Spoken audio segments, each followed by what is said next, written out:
Bonjour à toutes et à tous, je suis votre hôte, Danny Haifong.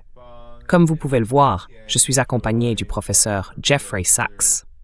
Professeur, c'est un plaisir d'être à nouveau avec vous. Merci beaucoup de me rejoindre une fois de plus. Mais, merci pour ce que vous faites. Oui, je vous remercie vraiment d'être venu, professeur Sachs. Je voulais commencer par vous poser une question et aller droit au but. Donald Trump, avec cette guerre contre l'Iran, nous a-t-il entraînés dans les premières étapes de la Troisième Guerre mondiale? Il parle maintenant de prendre le contrôle du détroit d'Ormuz, en disant que, même si la guerre est presque terminée, il faut encore exercer une pression sur les pays du Golfe pour qu'ils y participent. Et il y a eu, bien sûr, beaucoup de volatilité, non seulement sur le plan militaire, mais aussi sur le plan économique. Avec les prix du pétrole, qui font le yo-yo à cause de tous les messages contradictoires de Donald Trump et de son administration.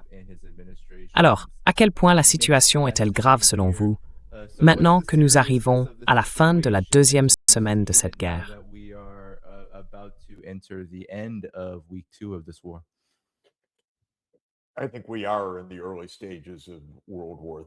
Je pense que nous sommes au premier stade de la Troisième Guerre mondiale. Je ne pense pas que cette guerre soit sur le point de se terminer. Elle pourrait, mais ce que dit Donald Trump est tellement incohérent d'une minute à l'autre. Il n'explique rien. Il ne fait que révéler son instabilité mentale. Donc, quand il dit que c'est presque fini, puis qu'il ajoute « escaladons », c'est dans la logique du personnage. Ce n'est pas tactique. Ce n'est pas la théorie du fou. C'est simplement un fou. Nous devons le comprendre. Cela signifie que la situation mondiale est extrêmement dangereuse, car le gouvernement des États-Unis, pour le moment, est entre les mains d'un narcissique malveillant qui perd tout contrôle sur ses dernières inhibitions.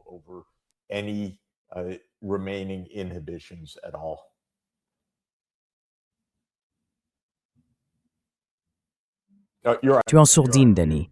Désolé pour ça. Non, aucun problème. Merci beaucoup. Professeur Sachs, Donald Trump a, aux États-Unis et en Israël, bien sûr, eu pour objectif l'élimination du gouvernement iranien. Il semble que ces objectifs aient échoué. Comment voyez-vous l'évolution de cette guerre, étant donné qu'il y a désormais des répercussions mondiales immédiates à tout cela? Et il semble que, malgré les conseillers qui disent en privé à Donald Trump de chercher une porte de sortie, cela devienne de plus en plus difficile, surtout puisque ces objectifs sont loin d'être atteints.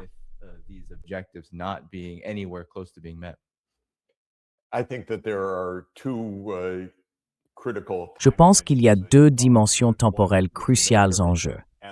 La première, que les analystes militaires soulignent à juste titre, est de savoir si les défenses antimissiles seront épuisées avant que les missiles iraniens ne le soient.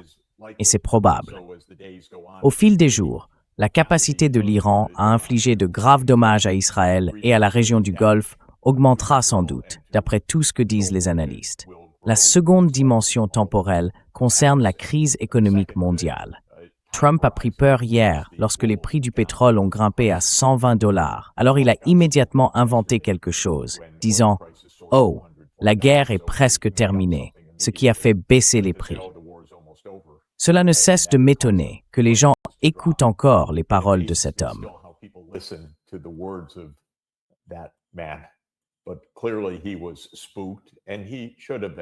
Mais il était clairement effrayé, et il avait raison de l'être. Nous sommes en route vers une catastrophe économique mondiale. Donnez-lui encore quelques semaines. La production de gaz et de pétrole sera arrêtée. Les installations de transport de ce gaz et de ce pétrole seront détruites. Les infrastructures portuaires seront détruites. Et le détroit d'Ormuz restera fermé.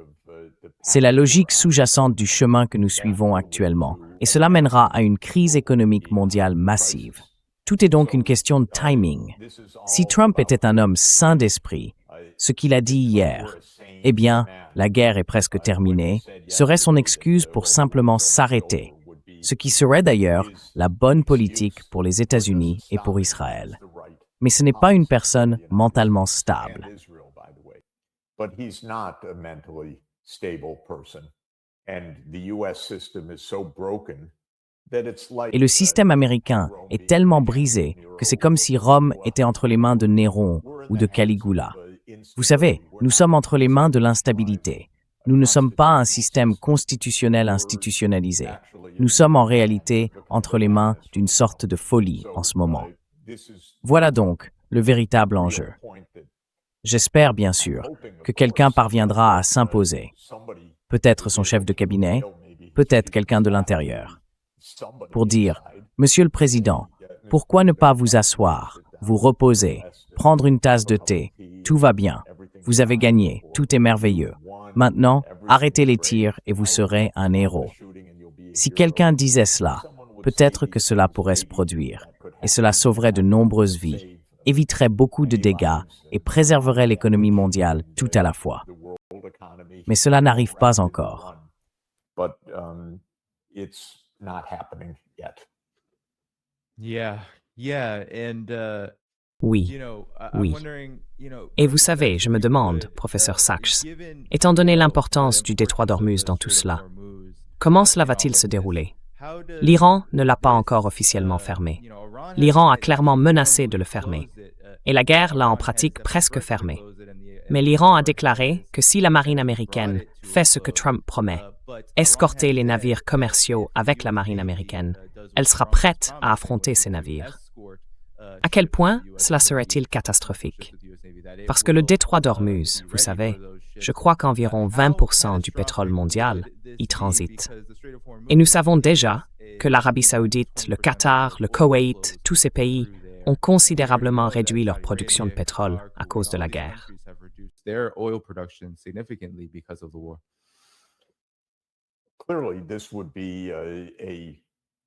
De toute évidence, cela constituerait un choc économique mondial d'une ampleur considérable. Nous avons déjà connu des chocs de ce type, notamment dans les années 1970, à la fois en 1973-74 et en 1979-80. Le premier était lié à la guerre de 1973 entre Israël et ses voisins arabes, principalement l'Égypte, et le second en 1969-80, à la révolution iranienne et à tout le tumulte qui l'a accompagné. Dans les deux cas, le monde est entré en récession. Nous avons connu ce qu'on appelait la stagflation. Flambée des prix, baisse du niveau de vie, recul de l'emploi, diminution de la production. Cela se reproduirait avec toute forme de prolongation de cette guerre.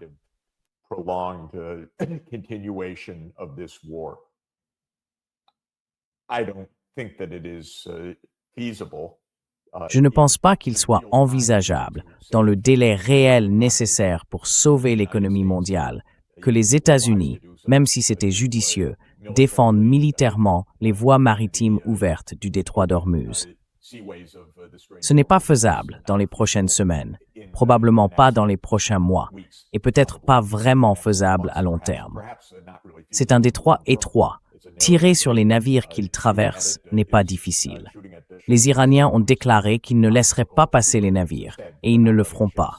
À mon avis, toute cette aventure militaire reposait, semble-t-il, sur l'idée délirante des Iraniens qu'une frappe de décapitation changerait le régime.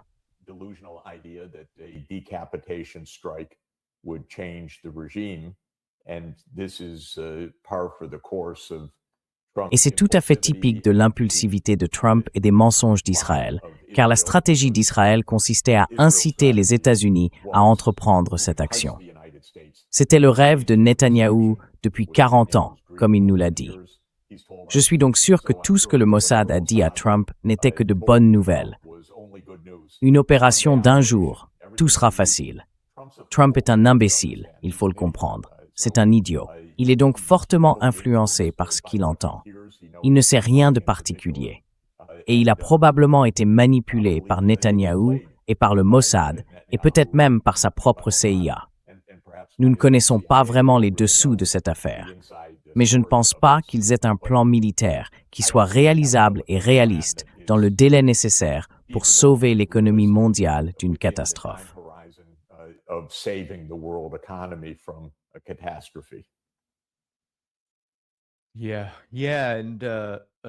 Oui, oui. Et professeur Sachs, Donald Trump a récemment déclaré que Jared Kushner lui avait dit que l'Iran allait attaquer les États-Unis en premier. Et il a même suggéré que l'Iran disposait de missiles Tomahawk pour frapper l'école où, je crois, plus de 150 jeunes écolières ont été tuées en Iran. Maintenant, les crimes de guerre sont visibles de tous. Même le New York Times et les médias grand public en parlent assez fréquemment désormais. Comment cela affecte-t-il, étant donné que vous avez dit que nous en sommes au premier stade de la Troisième Guerre mondiale, la situation mondiale et la manière dont les États-Unis se sont comportés ici? Parce que, encore et encore, l'administration Trump a essentiellement affirmé que l'ONU et toute forme de droit international ne s'appliquaient tout simplement pas. Et ils sont très ouverts à ce sujet, tant dans leur comportement que dans leurs propos.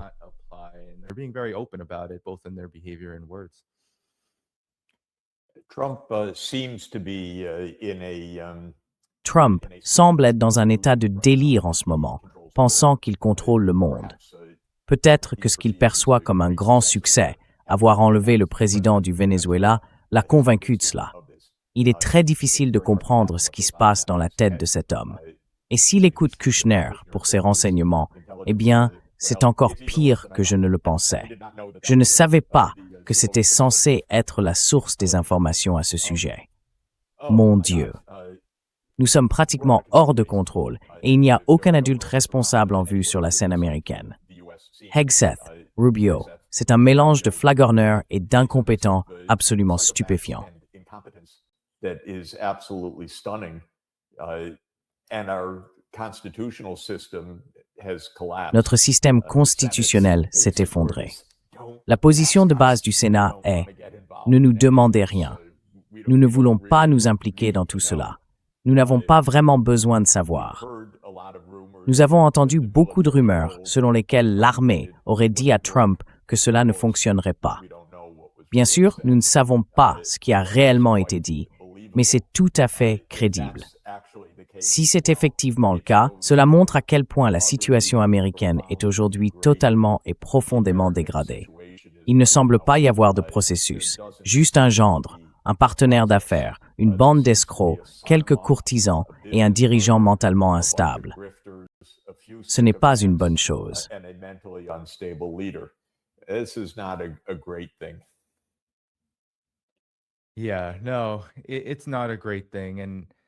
Oui, non, ce n'est pas une bonne chose. Peut-être qu'on peut en parler un peu, étant donné que la situation militaire dans ce conflit semble très instable et que l'Iran adopte une sorte de, je pense, position où il exige vraiment non seulement une cessation des hostilités, mais aussi que celle-ci soit respectée. Je pense que la position du CGRI en ce moment est sécurité pour tous et non sécurité pour un seul. Comment penses-tu que le reste du monde perçoit cela? Tu sais, la Russie, la Chine, l'Iran, ce monde multipolaire dont nous avons parlé, ils s'y sont bien sûr opposés. Mais comment cela résonne-t-il à un niveau plus profond dans ce grand changement que nous observons dans le monde?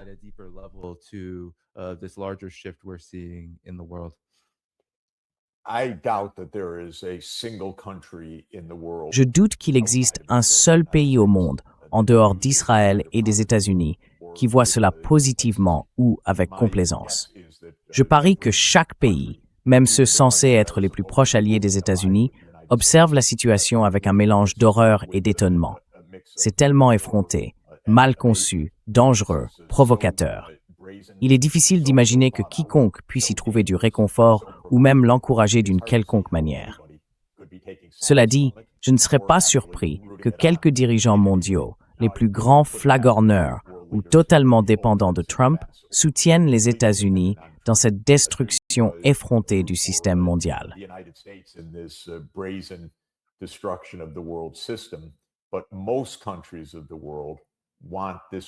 Mais la plupart des pays du monde veulent que cette guerre s'arrête maintenant. Et je pense qu'elle peut s'arrêter rapidement si le problème d'action collective, disons-le ainsi, auquel le reste du monde est confronté, est surmonté.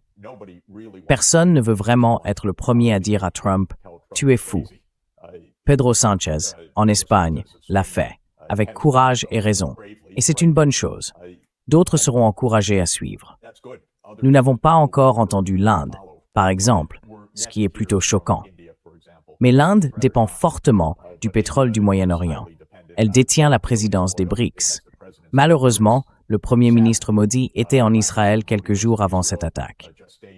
C'est un peu triste, franchement, à bien des égards.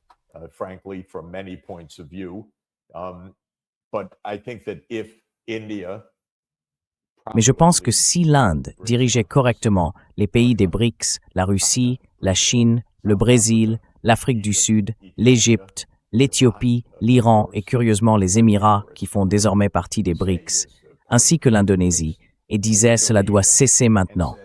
C'est de la folie, cela aurait de l'importance. Ce n'est rien d'autre que de la folie. Bien sûr, c'est d'une brutalité et d'une violence extrême, mais c'est insensé du point de vue de tout calcul tactique ou stratégique.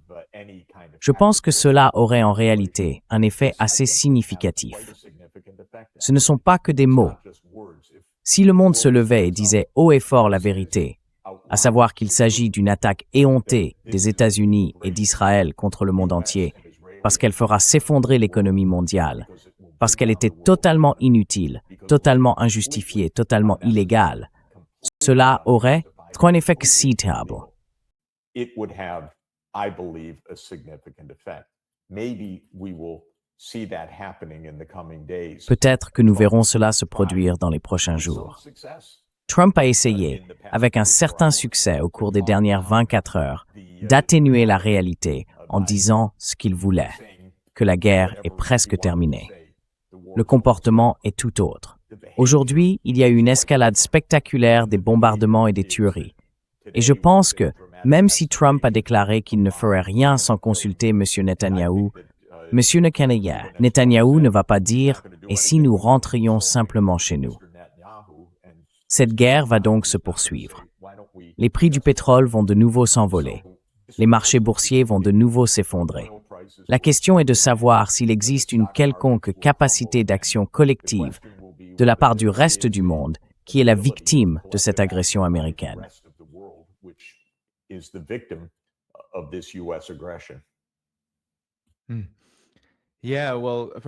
Oui, eh bien, professeur Sachs, si cette guerre doit se poursuivre pendant une période significative, est-ce le début de la fin pour les États-Unis en Asie occidentale, au Moyen-Orient?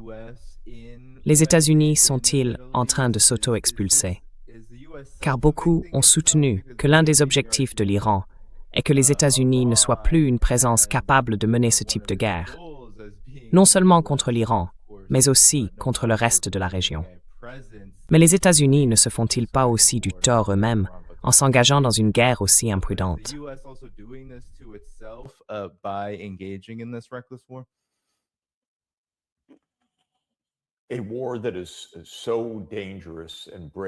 Une guerre aussi dangereuse, aussi effrontée et aussi mal conçue que celle-ci pourrait se terminer rapidement, car tout cela est atroce. Ou bien, si elle se poursuit, elle pourrait dégénérer en Troisième Guerre mondiale. Et c'est, selon moi, la direction vers laquelle nous nous dirigeons très probablement en ce moment. En d'autres termes, les dynamiques, à mon sens, restent des dynamiques d'escalade. Des dynamiques d'escalade extrêmement dangereuses. C'est une autre raison, en plus de la crise économique à venir, pour laquelle il faut que cela cesse immédiatement. Bien sûr, mettre fin aux meurtres et aux massacres perpétrés par les États-Unis et Israël est une autre raison, mais la raison essentielle.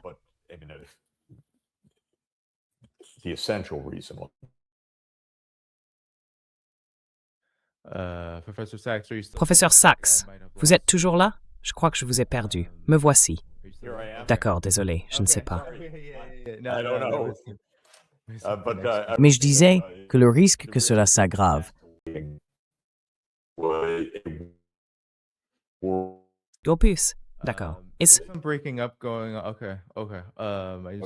Désolé pour ça. Non, non, non. Vous savez, dans les 6 minutes restantes, voulez-vous recharger et revenir? Il suffit d'actualiser la page. Est-ce possible? Parce que j'ai remarqué, d'accord, oui. Et ensuite, nous pourrons conclure les dernières minutes. Très bien, le professeur Sachs sera de retour dans un instant pendant que nous réglons ces problèmes de connexion. Mais je dois dire que je suis d'accord avec le professeur Sachs sur sa position. C'est une guerre tellement dangereuse et catastrophique que ses implications mondiales ne sont même pas encore pleinement ressenties, bien qu'elles aient déjà commencé à se manifester. Professeur Sachs, vous êtes de retour. Veuillez terminer votre propos. Professor Sachs, you are back, so please finish your point. Yes, I was making the basic point that we're Oui, still on an je faisais simplement remarquer que nous restons sur une trajectoire d'escalade et qu'en conséquence, nous suivons toujours une voie qui pourrait déboucher sur une guerre mondiale. De nombreux pays soutiennent l'Iran. Ils s'impliqueront davantage pour le soutenir. Les États-Unis feront appel à leurs États vassaux pour qu'ils en fassent plus. La destruction des installations pétrolières au Moyen-Orient se poursuivra. L'Iran obtiendra davantage de missiles à travers un dôme de fer de plus en plus perméable en Israël. En d'autres termes, les dangers d'un conflit qui s'étend sont multiples. Et la dynamique, à mon avis, va toujours dans ce sens. Triste à dire, oui.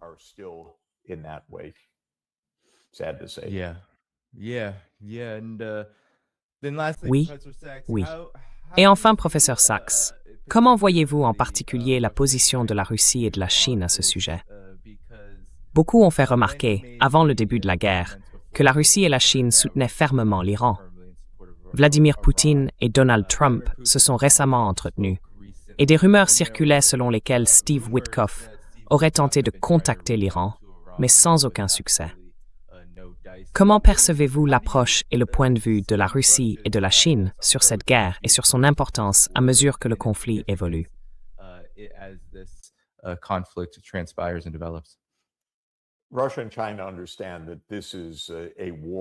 La Russie et la Chine comprennent qu'il s'agit d'une guerre pour l'hégémonie mondiale américaine, et que, en particulier, du point de vue américain, c'est-à-dire du point de vue de l'État profond et du courant trumpien, c'est une guerre pour contrôler les ressources énergétiques du Moyen-Orient et pour dominer l'Iran, ou le réduire à néant.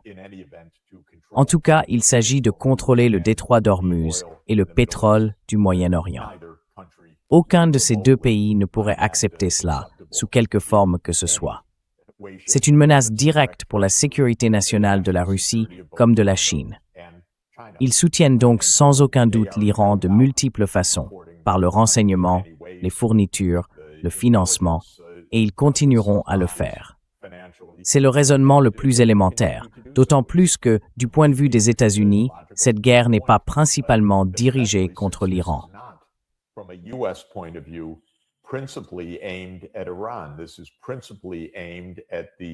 Ceci vise principalement la grande stratégie mondiale des États-Unis, qui consiste en une hégémonie sur toutes les régions du monde.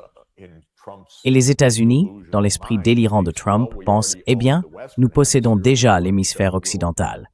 Nous avons déjà montré que nous écraserions quiconque s'oppose à nous. Cuba tombera dans nos bras d'un moment à l'autre. Maintenant, nous faisons la même chose avec le Moyen-Orient. L'Europe est trop pathétique pour compter. Elle est déjà dans notre poche. Voilà donc le calcul américain. Cela fait partie du puzzle de la domination des États-Unis, comme dans l'ancien jeu Risk. Vous savez, les États-Unis ont leurs pions sur la plupart des cases du plateau. Du point de vue de la Chine et de la Russie, c'est une partie très importante de l'échiquier mondial.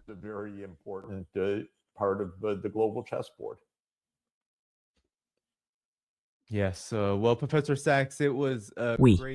Eh bien, professeur Sachs, c'était un plaisir de vous avoir avec nous aujourd'hui. J'ai hâte que nous puissions à nouveau échanger. Oui, et j'espère vous revoir bientôt. Je vous recontacterai.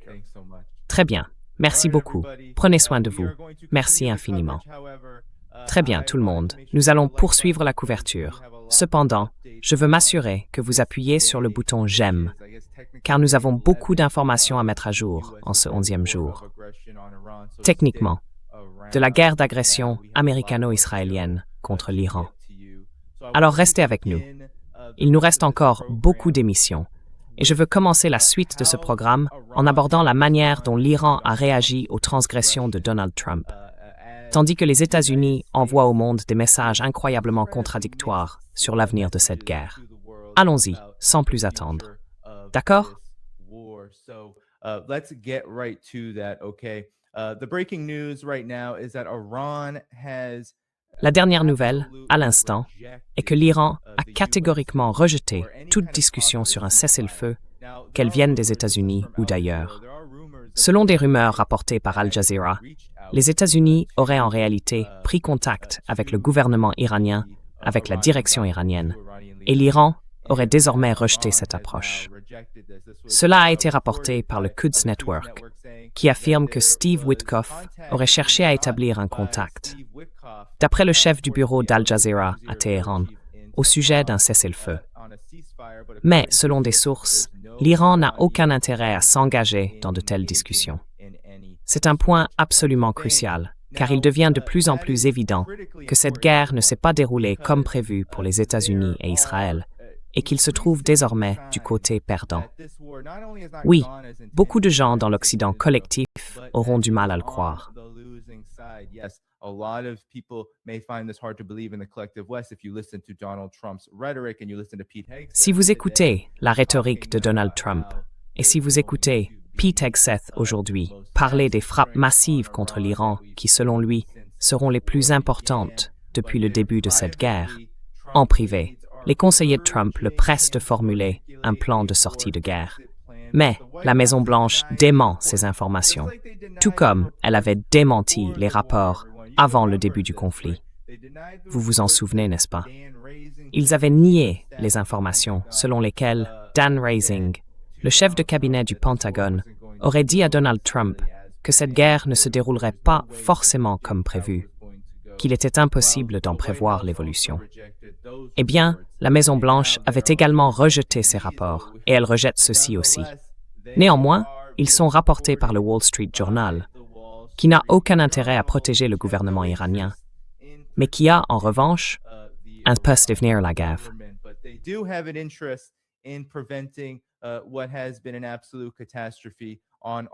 Ce qui a été une véritable catastrophe à tous les niveaux, c'est la fermeture de facto du détroit d'Ormuz.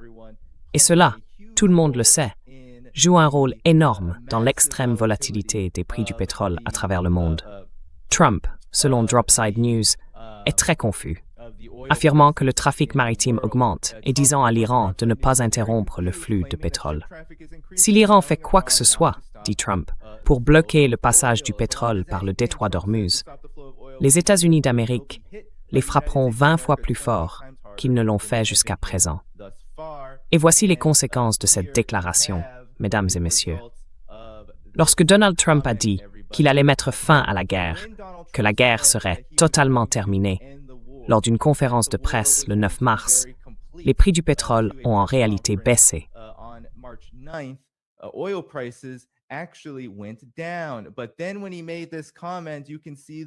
Mais ensuite, lorsqu'il a fait ce commentaire, on peut voir les prix remonter jusqu'à $90 le baril, ce qui reste environ $20 de moins que le pic qu'ils avaient atteint. Je crois que c'était dans les dernières heures du 8 mars. Mais malgré tout, c'est une véritable catastrophe, et les élites le savent. Mais ce n'est pas tout, mes amis, car en ce moment, sur le plan militaire, ce n'est pas seulement sur le plan économique. Ce n'est pas seulement que Donald Trump laisse déjà entendre que cette guerre pourrait devoir se terminer très bientôt. Il y a des signes encore plus inquiétants, indiquant que la situation militaire se dégrade sérieusement pour les États-Unis et pour Israël. Alors, laissez-moi vous montrer ce que je veux dire par là. D'accord?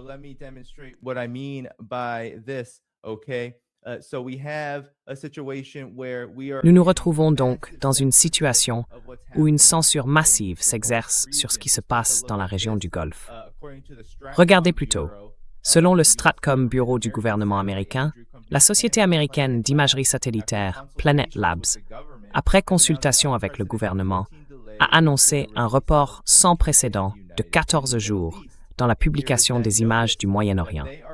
Et voici cet avis. En raison de préoccupations réelles concernant l'utilisation des données de Planet au-dessus de l'Iran, ainsi que de la période prolongée de risque pour les images récentes, il y aura désormais un délai passant de 4 à 14 jours avant la diffusion de toute nouvelle image issue des données de Planet.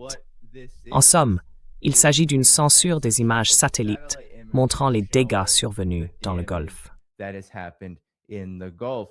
So when the IRGC says things like Donc, this, lorsque les gardiens de la révolution islamique disent ce genre de choses, quand l'Iran affirme avoir détruit l'infrastructure militaire américaine dans la région, ce sont ces images satellites qu'ils ne veulent pas que vous voyez. D'accord? Ce n'est pas que l'Iran diffuse de la propagande, c'est que les États-Unis essaient activement de supprimer ces données. Regardez simplement les images ici de la base aérienne d'Al-Udeid au Qatar, où des satellites et des équipements radars ont été touchés. Et comme vous le savez tous, grâce à cette émission, nous avons déjà montré que les États-Unis ont frappé Al-Udeid, ont frappé toutes ces bases, les bases au Koweït, les bases partout aux Émirats arabes unis. Les ont frappés leurs radars, et maintenant, les systèmes de défense aérienne restants pour les États-Unis et Israël volent complètement à l'aveugle.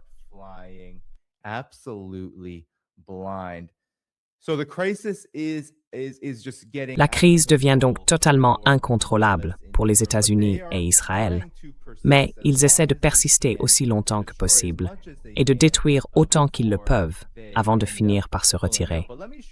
Mais laissez-moi vous montrer l'approche exacte qu'adopte désormais l'Iran.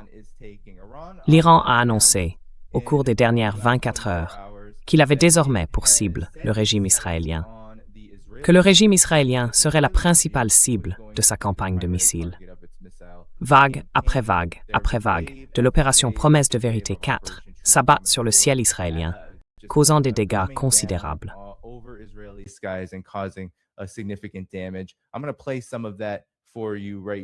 Je vais vous en faire écouter un extrait ici même.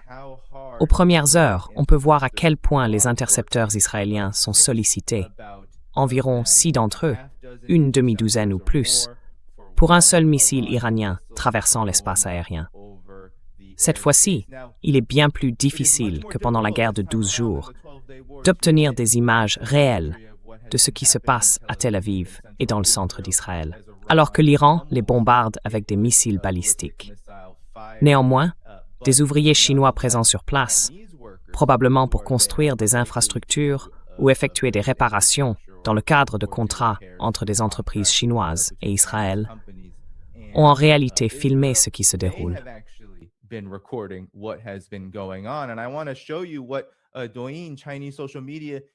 je veux vous montrer ce que Douyin, le réseau social chinois, est capable de nous montrer. Ce que les médias grand public américains, et bien sûr les médias israéliens, ne permettent pas de diffuser. Voici une vidéo montrant la catastrophe absolue que l'Iran fait s'abattre sur Tel Aviv en ce moment même.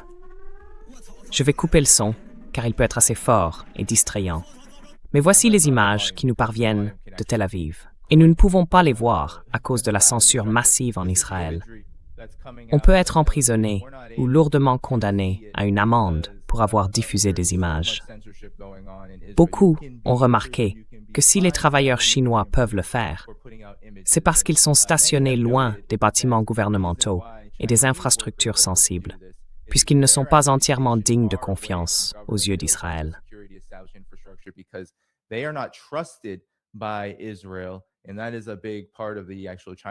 Et c'est là un aspect essentiel de la relation actuelle entre la Chine et Israël. Il existe beaucoup de méfiance du côté israélien, car ils comprennent, je pense qu'ils savent, que leur relation avec la Chine dépend du fait que la Chine cherche à faire valoir ses propres intérêts dans la région, bien loin de, entre guillemets, soutenir Israël. Cela a toujours fait partie de la relation sino-israélienne. Elle n'a jamais été fondée sur l'amitié ou l'alliance, à proprement parler. Il s'est toujours agi pour la Chine de trouver un équilibre face à la domination des États-Unis dans la région. Et la Chine n'a aucune intention de laisser l'un des plus grands réseaux d'espionnage au monde, qui se trouve en Israël, fonctionner sans au moins un certain contrôle chinois.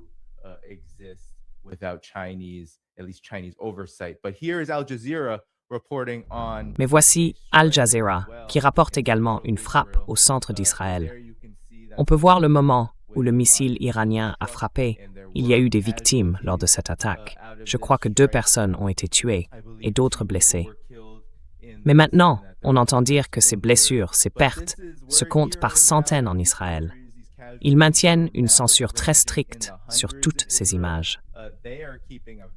Et cela ne tient même pas compte du fait que ce n'est plus seulement l'Iran qui frappe Israël, c'est aussi le Hezbollah. Ils travaillent en coordination, de concert, en lançant des attaques conjointes. Le Hezbollah dispose de missiles et de drones, et il les tire sur les chars Merkava qui tentent d'envahir le Liban. Merkava tanks trying to invade Lebanon, and they're also launching them at northern Israel and causing. Et il les lance également sur le nord d'Israël, provoquant un niveau de panique considérable au sein de l'appareil de sécurité israélien, qui a reconnu ne pas s'attendre à ce que le Hezbollah soit capable de faire ce qu'il fait actuellement. Ce ne sont là que les images qui nous parviennent d'Israël, celles qui ont fuité, et elles sont très difficiles à obtenir. Mais c'est désormais la stratégie. C'est la stratégie de l'Iran. Ils affirment qu'ils vont orienter de manière stratégique leur guerre d'usure, leur frappe de missiles sur Israël, afin d'envoyer un message au Golfe. Vous pouvez en réalité être plus en sécurité si vous refusez que votre pays serve de base pour des opérations. Mais bien sûr, ces pays continuent. But of course, these countries continue. Comme chair à canon pour les États-Unis. Ainsi, ces opérations ont également inclus des frappes de drones sur Bahreïn et d'autres pays du Golfe environnant qui participent à ce conflit et continuent d'être pris pour cible. Ils frappent les infrastructures pétrolières. Ils ont touché des installations pétrolières au Koweït. Ils ont tout frappé à Manama, à Bahreïn, où se trouve la base de la 5e flotte de la marine américaine. Voici les images de la destruction. Et nous avons déjà vu et entendu que les pays du Golfe ont considérablement réduit leur production de pétrole en raison des tirs de missiles iraniens. Cela devient donc de plus en plus une crise pour le Golfe et pour Israël, qui sera à court d'intercepteurs dans les prochains jours.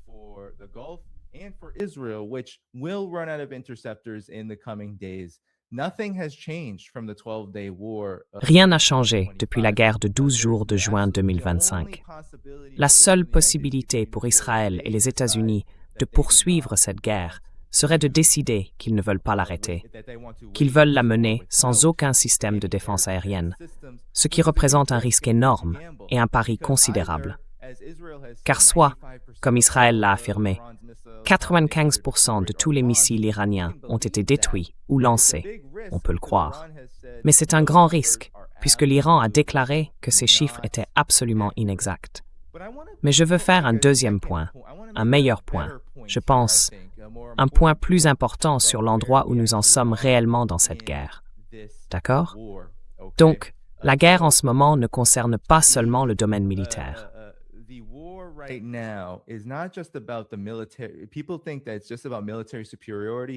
Les gens pensent que tout se résume à la supériorité militaire, qui en a le plus, qui possède les armes les plus puissantes, qui peut tenir le plus longtemps. Mais il s'agit aussi de ce qui vient après, la position du peuple, la force du peuple, à continuer de mener cette guerre.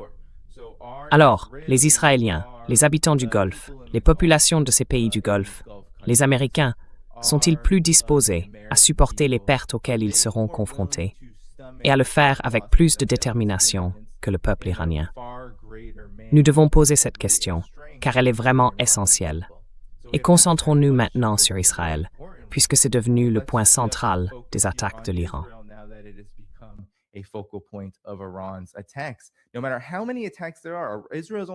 Peu importe le nombre d'attaques, Israël continue d'affirmer que seulement 8 missiles sont lancés à la fois chaque soir depuis 3 jours. Je n'y crois pas une seconde. L'Iran annonce vague après vague après vague. Ils ne donnent pas de chiffres. Ils ne vont pas partager de détails avec qui que ce soit en Occident. Mais ils disent que ces vagues se produisent parfois en moins d'une demi-journée. Nous parlons donc de vagues successives qui s'abattent sur Israël. Mais laissez-moi vous montrer comment les Israéliens réagissent à cette guerre par rapport au peuple iranien. Car je pense que c'est un point vraiment important qui montre exactement où ce conflit se dirige. Voici la réaction des Israéliens face aux tirs de missiles iraniens.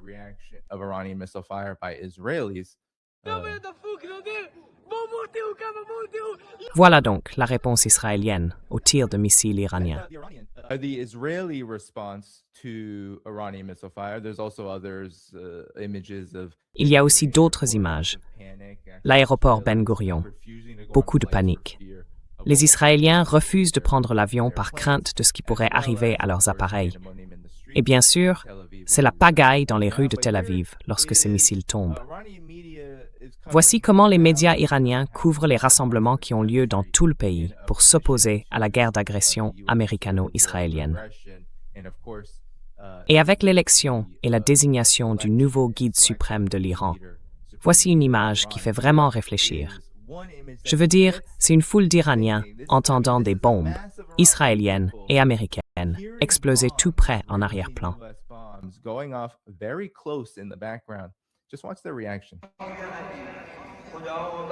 Regarde simplement leur réaction.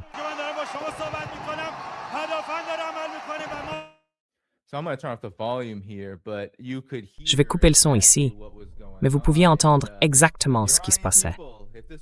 Et le peuple iranien, si cela se passait aux États-Unis, en Occident ou en Israël, vous verriez des gens complètement paniqués, courant pour sauver leur vie. Mais pas ici, pas ici.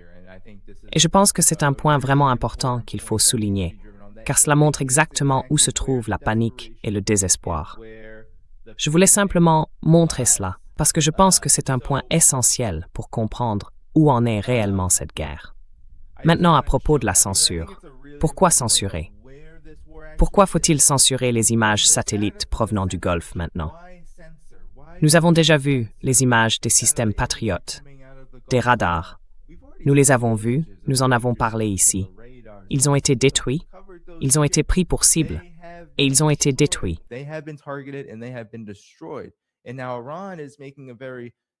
Et maintenant, l'Iran adopte une position très...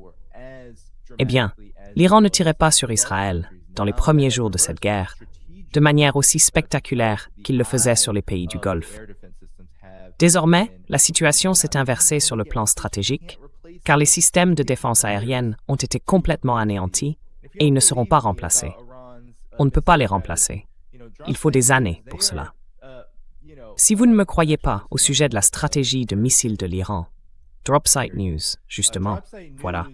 Dropsite News en a également parlé. Il signale un changement dans les nouvelles vagues de l'opération True Promise Cath, indiquant qu'ils vont envoyer des missiles balistiques plus lourds vers Tel Aviv et bien sûr vers la base de la 5e flotte de la marine américaine, comme message stratégique pour dire que le Golfe n'est toujours pas sûr s'ils continuent d'utiliser leur base contre l'Iran.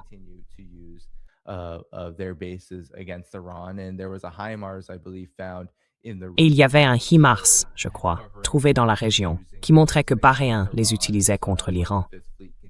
C'est pourquoi la 5e flotte continue de subir des coups, d'être pilonnée. Et Tel Aviv, bien sûr, le régime israélien, est un acteur majeur dans ce conflit. C'est l'une des principales raisons, sinon la raison, pour laquelle cette guerre a lieu en ce moment. Pas nécessairement la raison pour laquelle elle a lieu tout court. Nous savons que les États-Unis veulent aussi mener cette guerre. Mais c'est une grande raison pour laquelle elle se déroule maintenant, à ce moment précis. Parce qu'Israël faisait pression, exerçait son influence sur l'administration Trump. Et bien sûr, l'administration Trump a dit « Absolument, allons-y ». Voilà donc la situation actuelle.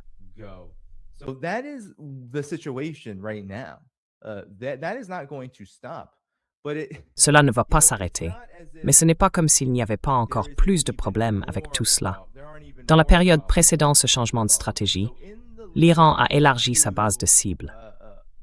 Scott Ritter était invité dans l'émission Sanchez Report, un ami de l'émission, et il a parlé de cette extension de la base de cibles, qui inclurait même l'Iran. Ce sont des rapports non confirmés. Mais il mentionne même la possibilité de viser le frère de Benjamin Netanyahou. Il existe en revanche des rapports confirmés selon lesquels le fils de Smotrich, le ministre des Finances, Bezalel Smotrich, aurait déclaré qu'il y avait des informations selon lesquelles le Hezbollah, la résistance libanaise, aurait pris son fils pour cible. Voici donc ce que Scott Ritter avait à dire sur le renseignement iranien. qui pourrait même aller jusqu'à envisager une décapitation de sa propre structure. perhaps moving toward a decapitation of its own. Vous savez, les Iraniens montrent qu'ils sont capables d'obtenir des renseignements le matin et de frapper l'après-midi avec une efficacité meurtrière. Et ils commencent aussi à élargir leur liste de cibles. Rappelez-vous, ils n'ont pas inventé le concept de changement de régime. C'est Israël qui l'a fait dès le premier jour, en tuant Ali Khamenei. La nuit dernière, les Iraniens ont frappé la maison de Benjamin Netanyahou. Ils ont tué son frère. Ils ont touché la maison de Ben Gvir. Il est grièvement blessé et pourrait ne pas survivre. L'Iran va commencer à éliminer l'ensemble de la direction israélienne. C'est la réalité du conflit. Israël a joué au jeu du changement de régime. Et ce sont les Israéliens qui vont en payer le prix le plus élevé. Les Iraniens ne portent plus de gants. Ils les ont retirés et arrivent les poings nus.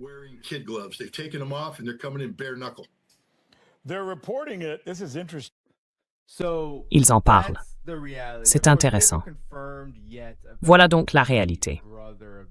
Bien sûr, nous n'avons pas encore confirmé les informations concernant le frère de Benjamin Netanyahou et Ben Gvir.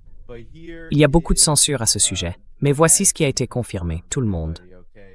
Al Jazeera a confirmé que le ministre des Finances, Bezalel Smotrich, des éclats d'obus ont traversé le foie de son fils lors d'une attaque près de la frontière libanaise qui a blessé 8 soldats israéliens. Cela a été mené par la résistance libanaise, le Hezbollah, qui bien sûr a coordonné et est entré en guerre parce qu'Israël a tenté, et tente encore, de raser le Liban pendant que les États-Unis s'occupent de l'Iran et de l'Irak.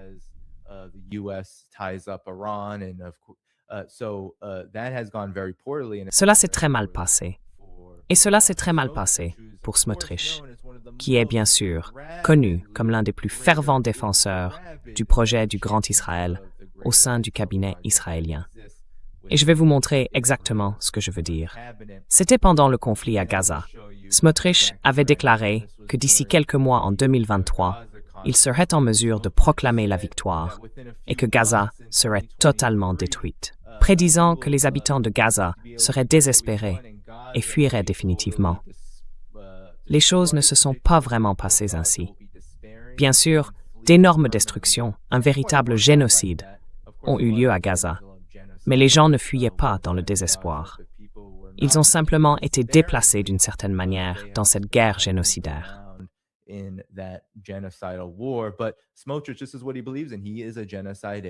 Mais Smotrich, c'est ce en quoi il croit. C'est un génocidaire. Et maintenant, il subit pas mal de réactions négatives à ce sujet, et son fils est devenu une cible. C'est la guerre. C'est la guerre. C'est ce que les Israéliens et le gouvernement américain ont demandé, ainsi que l'administration Trump. Nous devons donc maintenant parler de l'administration Trump en ce qui concerne l'armée, et vous savez, le conflit militaire et la crise politique, n'est-ce pas? En ce qui concerne ces deux crises croissantes pour les États-Unis, une pénurie d'intercepteurs, l'Iran capable d'imposer ses conditions à ce stade, rejetant les cessez-le-feu, tout cela reflète le chaos qui règne actuellement au sein de l'administration Trump quant à ce qu'elle veut faire de cette guerre.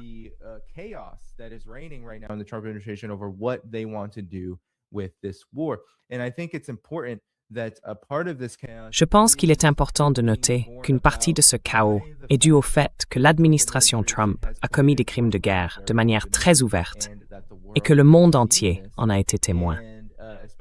En particulier en ce qui concerne l'école bombardée à Téhéran, qui a tué plus de 150 jeunes écolières, l'une des premières frappes de cette guerre.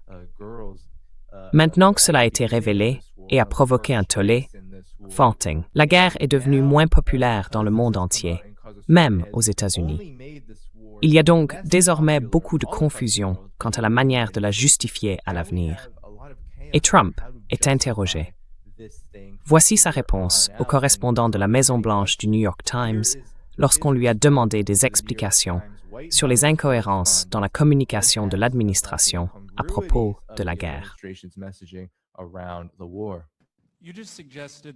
Vous venez de suggérer que l'Iran avait d'une manière ou d'une autre mis la main sur un Tomahawk et bombardé sa propre école primaire le premier jour de la guerre. Mais vous êtes la seule personne dans votre gouvernement à dire cela.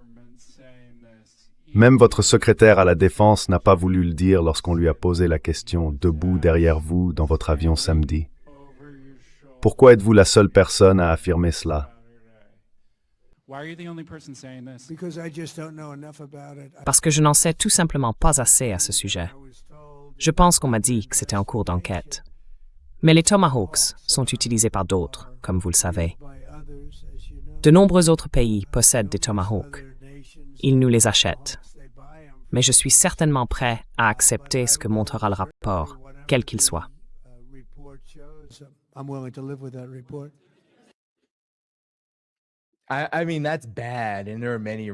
Je veux dire, c'est mauvais. Et il y a de nombreuses raisons pour lesquelles c'est mauvais. La principale raison, tout le monde, c'est que non seulement il a laissé entendre que les désaccords au sein de l'administration Trump, ou du moins les messages contradictoires, sont réels, mais il a confirmé qu'ils le sont. Et si c'est réel, c'est parce qu'il ne sait pas vraiment ce qui se passe dans cette guerre. Il fait semblant d'ignorer, bien sûr. Soyons honnêtes. Tout cela est une manière d'essayer de tromper les gens. Mais ensuite, il ajoute que d'autres pays ont des Tomahawks, qu'ils nous en achètent. Eh bien, qui vous en achète?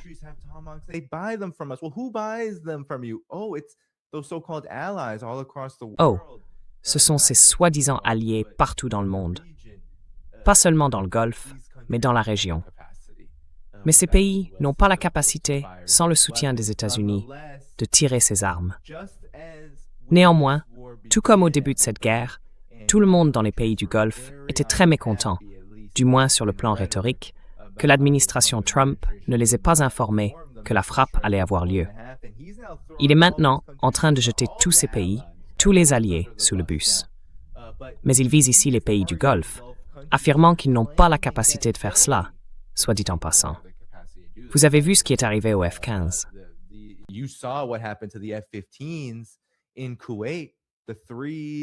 Au Koweït, les 3 qui tombaient du ciel, elles sont tombées du ciel. Et cela a été considéré comme un tir ami. Les F-15, les avions de chasse américains. Vous avez vu ce qui s'est passé. Ce n'est pas, si nous voulons simplement dire, vous savez que c'est un mensonge total et absolu, je vous croirais. Moi n'étant pas un expert sur la façon dont ces choses fonctionnent, je dirais que l'Iran a probablement abattu certains de ces F-15.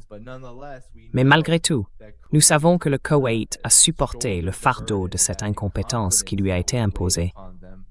Et aucun de ces pays n'a l'expérience ni la capacité technique pour utiliser des armes américaines sans le soutien des États-Unis. Donc, il les sacrifie. Il dit qu'ils l'ont peut-être fait. Et c'est, je pense, l'un des indicateurs importants ici. Cette guerre ne se déroule pas comme prévu, et l'administration Trump n'arrive pas à imposer un récit unique pour non seulement justifier cette guerre, mais aussi pour justifier les crimes qui en ont découlé. Il n'y a que de la diversion, que de la tromperie pure et simple. Et c'est pourquoi cette guerre, même après tout ce temps, alors que l'administration Trump n'a cessé de parler de ses prétendus succès, de la manière dont la guerre se passerait de mieux en mieux, ne convainc pas les Américains. Dans tous les sondages, ils montrent et affirment qu'ils ne sont pas d'accord, qu'ils ne la soutiennent pas, qu'ils estiment qu'elle dure depuis trop longtemps et qu'ils ne comprennent pas clairement quels en sont les objectifs.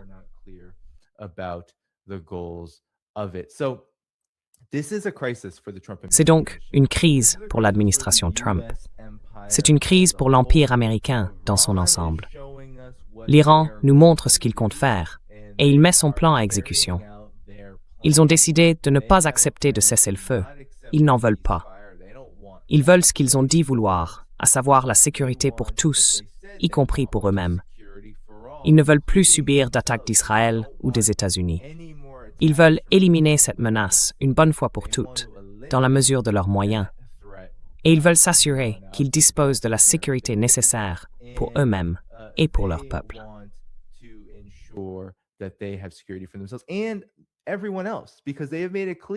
Tous les autres, parce qu'ils ont clairement indiqué que ces attaques contre les pays du Golfe sont des attaques contre les actifs militaires américains. ce qu'elles sont depuis le début. Voilà ce qui se passe. Il y a ce mème, tu sais, tu l'as probablement déjà vu, à propos de l'Iran. Comment l'Iran serait soi-disant une telle menace, et pourtant il a réussi à garer son pays en plein milieu de toutes ces bases militaires américaines. Eh bien, cela revient maintenant mordre l'Empire. Et c'est ce que nous voyons partout dans le monde. Tout ce que nous avons à ce stade, ce sont des illusions émanant de la direction politique à Washington. Et regarde, voici une autre illusion. Tout va bien.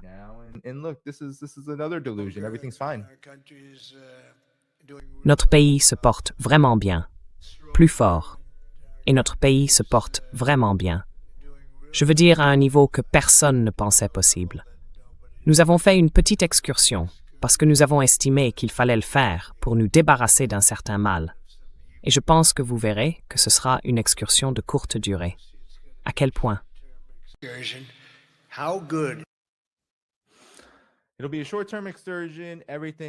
Ce sera une excursion de courte durée. Tout se passe bien.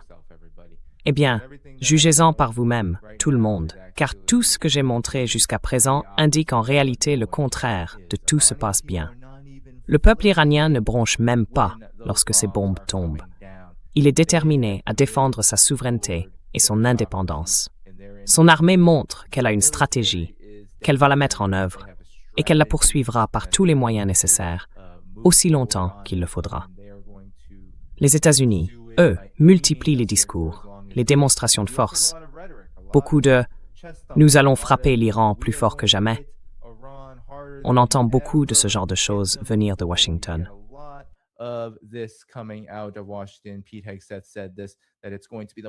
Pete Hegseth a dit que ce serait la journée la plus intense de frappe, avec le plus grand déploiement de chasseurs. Hourra, hourra, hourra.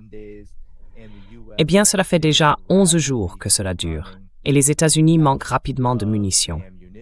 C'est un très gros problème auquel les États-Unis sont confrontés, et Israël aussi. Donc cela ne peut pas continuer indéfiniment. Maintenant, les États-Unis puisent dans leur stock, retirent des systèmes de défense aérienne, ou du moins ils disent les retirer d'Asie. Cela ne se fait pas en un jour. Il faudra un certain temps pour que ces équipements arrivent. Mais cela impliquera une période sans défense aérienne. Cela impliquera une période sans ce que vous avez épuisé. Et donc, c'est un risque, et ce risque ne fera que croître lorsque le choc pétrolier surviendra, lorsque la situation dans le détroit d'Ormuz, lorsque tout cela commencera à se transformer en crise économique.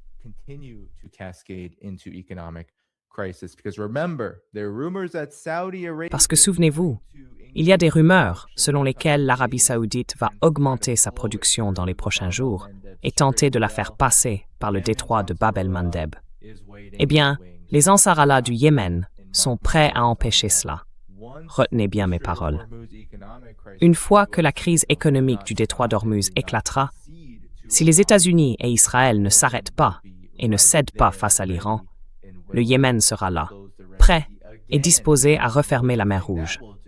Et que pensez-vous que cela fera à l'économie mondiale si deux grandes voies de transit du commerce, en particulier du pétrole, sont fermées pour un avenir prévisible? Eh bien, je pense que la panique que nous voyons actuellement va s'intensifier de manière spectaculaire, atteignant des proportions historiques. Alors, sans plus attendre, mesdames et messieurs, c'est tout pour l'émission d'aujourd'hui.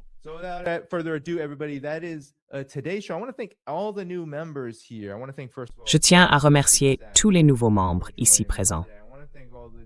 Je veux d'abord remercier le professeur Jeffrey Sachs de m'avoir rejoint aujourd'hui. Je veux également remercier tous les nouveaux membres qui se sont inscrits.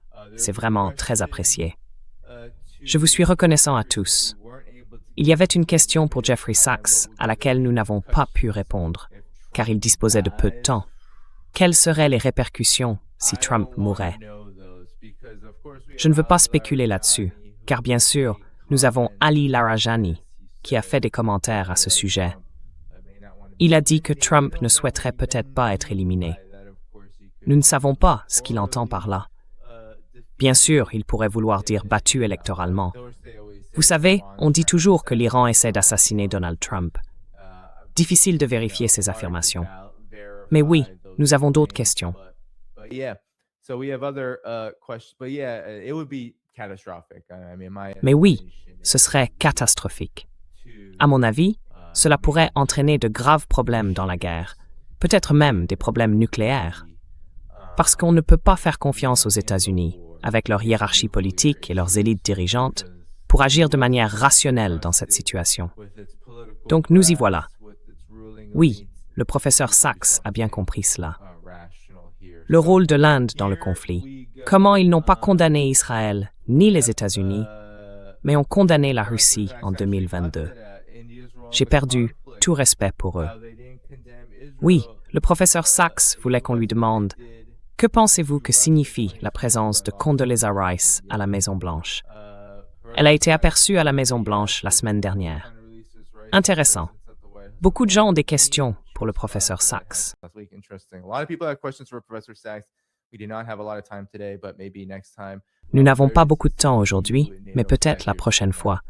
Où voit-il l'ULOP et l'OTAN dans 5 ans? Thank you so much for all these new Un grand merci à tous les nouveaux membres et merci à Son, j'apprécie vraiment cela. Et bien sûr, merci à tous les membres ici présents.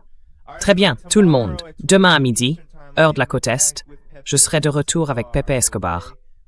D'accord?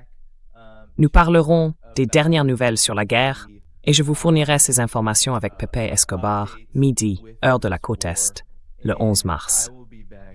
Nous avons un programme complet d'émissions pour le reste de la semaine et je veillerai à vous les transmettre. Très bien, tout le monde, cliquez sur le bouton j'aime avant de partir. All right, everybody, hit the like button before you go. Be sure to check out Jeffrey Sachs's work. Assurez-vous de consulter le travail de Jeffrey Sachs dans la description de la vidéo, son site web et la chaîne YouTube où il partage toutes ses émissions. Et n'oubliez pas non plus d'aller dans la description de la vidéo pour soutenir cette chaîne.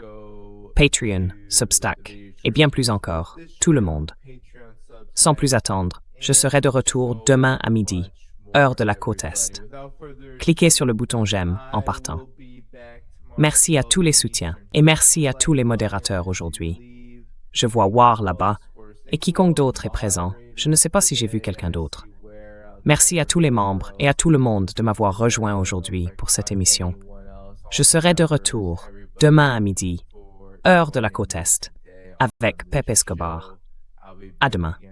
Eastern time tomorrow with Pepe Escobar. See you then.